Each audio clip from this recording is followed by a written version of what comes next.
Introduce yourself. Hi, I'm Scott with AHA in Courtney, Addicts and Allies Humanized Addiction. We're just trying to get the opioid crisis, trying to get it out there, and so people can, be more informed and more aware. And we've got a few things that we'd like to share. Yeah, my name's Kevin. I'm with New Leaf Outreach in Nanaimo. We're a new drug user group that just formed and just getting incorporated now, but we've been doing this work without any funding for quite a long time now in Nanaimo. And what are you hoping to see or do or hear here today?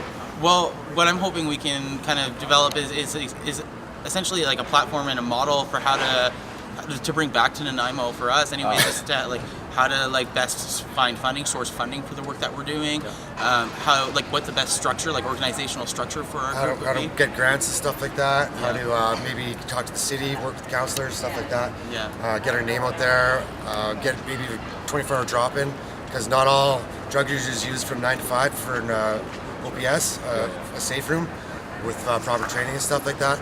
So we're trying to get a lot of people out there who use drugs to learn how to use the naloxone training properly, and we go out there giving it out on our own time for free, and we don't get paid for this, but we just want to save lives, and we want to make it a better standing with the government and get more funding for drop-in centers and stuff like that. What's the number one problem now with the overdose crisis? Overdose crisis is... what's the problem and the solution? Well, there's millions of things with the overdose crisis, but it leads to so many other things without proper, like legalizing heroin. If you've heard about it in Europe, their crime rate has gone down 20%, or 20 to 40% in some countries. In Courtney, we just found an article in Maclean's that it's the 7th most dangerous city to live in Canada because of drugs and crime and deaths and court, with the amount of court and stuff like that, which is just making a huge drain on the system.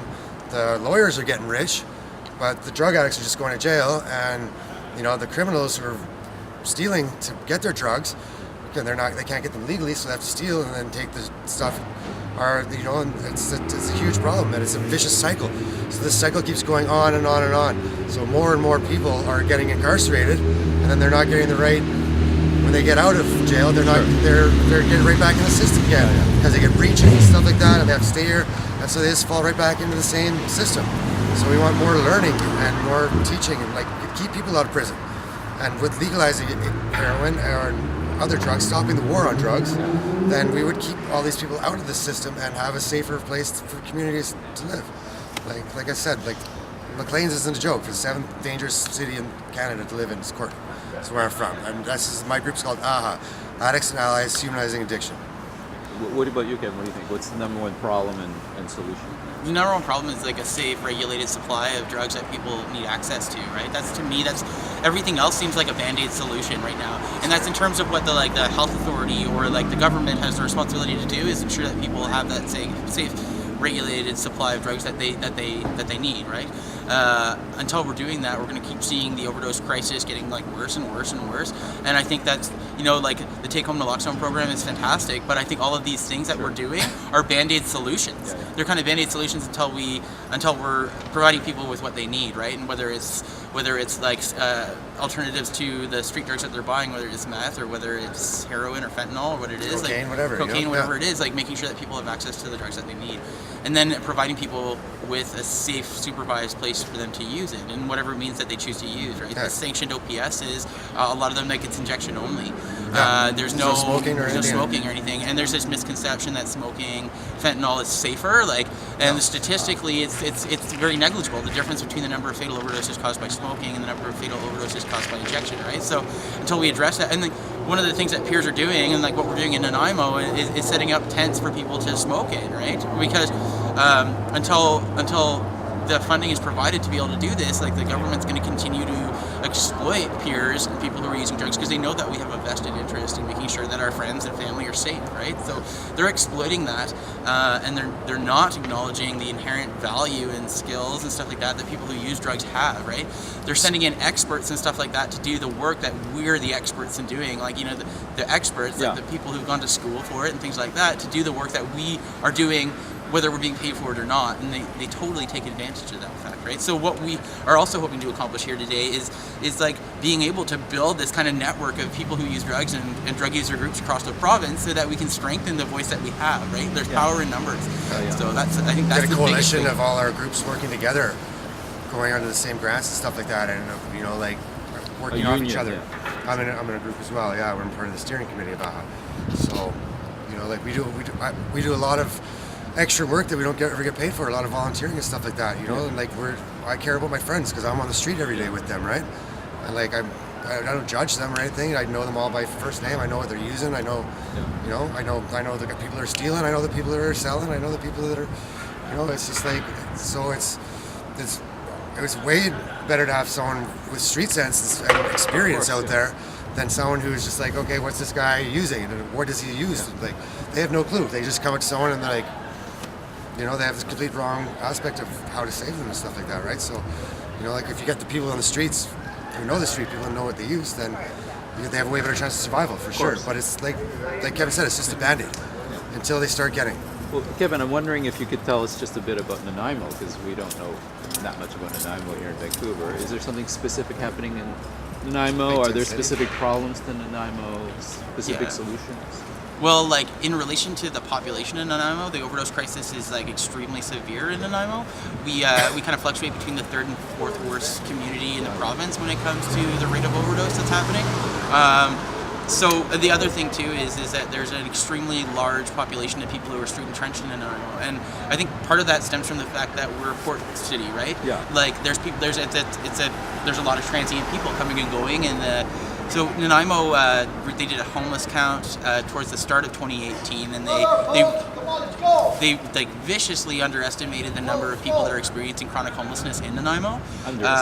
Severely underestimated the number of people. And in response, we set up a tent city, and we within weeks became the largest tent city in the province, right? With over 300 people at its 350 people at its apex living there.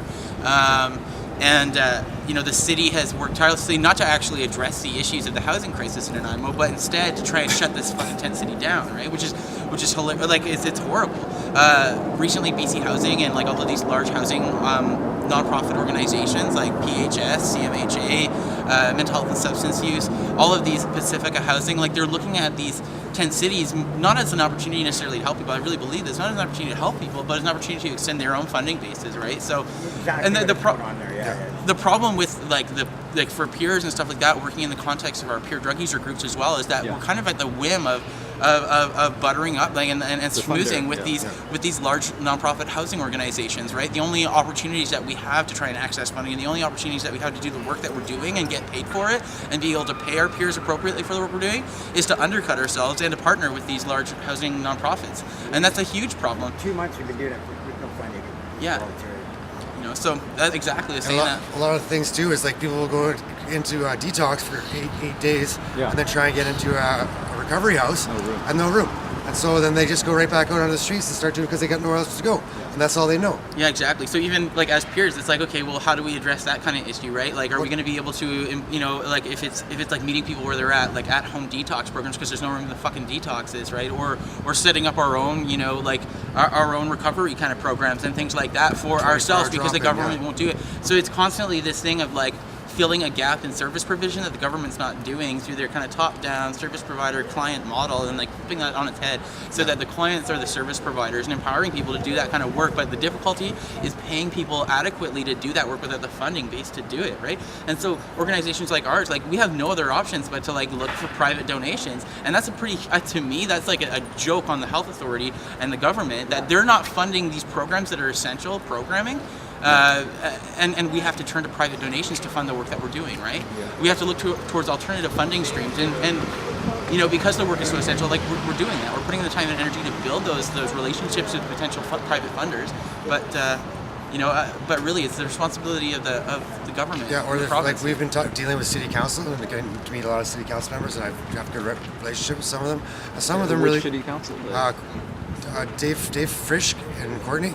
Oh, Courtney, yeah. So he's just got reelected, and he's been well known, and he's all about building new housing, low-income housing, and stuff like that. So which is great, but do you know how many hoops you have to jump through, especially if you're a drug user, to try and get into some place like that? And the stipulants you have, so like it's really And hard. it's what Kevin just said. Yeah. You have to cozy up. To, Yeah, How many hoops you jump to? There's always 4 more. yeah, exactly, right? So then they're gonna. So how do we fix that? We build a strong coalition. Like I think it's Yeah. that power in numbers. Like it's people who use drugs, people with lived and living experience, coming together and demanding the voice at the table. Like we're not going to wait for the invitation to be at the table. We're going to be at the table. Yeah. And Never we're take going no to for an change answer. the narrative right around Right. this stuff. Also, it almost seems like city council. Speaking of which, we should go back to Yeah, the table. I got the 2-minute warning like 10 minutes ago.